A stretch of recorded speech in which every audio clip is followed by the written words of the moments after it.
La ville de Dartford, à l'est de Londres, est décrite comme un baromètre du sentiment qui prévaut au Royaume-Uni. Certains de ses habitants affichent leur mécontentement après 14 ans de règne du Parti conservateur. Ils ne sont pas non plus convaincus par le choix alternatif. Le peuple anglais ne décide pas réellement de ce qui va se passer dans le pays. Aucun d'entre eux. Je ne fais confiance à aucun d'entre eux, surtout quand notre Premier ministre, Boris Johnson, a menti.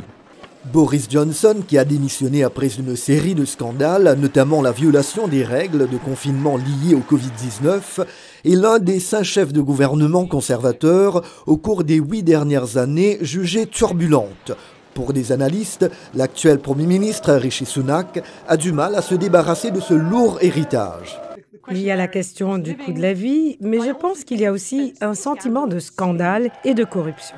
Le Parti travailliste, dirigé par le chef de l'opposition, Keir Starmer, a une avance de 20 points environ dans la plupart des sondages.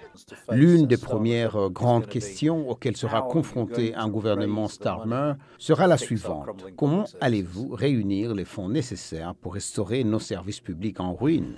Face à la guerre menée par la Russie contre l'Ukraine, au conflit au Moyen-Orient et aux incertitudes politiques dans le monde, Keir Starmer orienterait-il le Royaume-Uni vers une nouvelle direction ?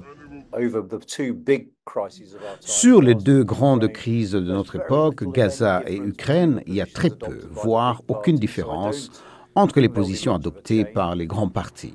Donc, je ne pense pas qu'il y aura beaucoup de changements. Les petits partis britanniques pourraient jouer un rôle important dans l'issue du scrutin. Les libéraux démocrates pourraient conduire les conservateurs à la 3e place.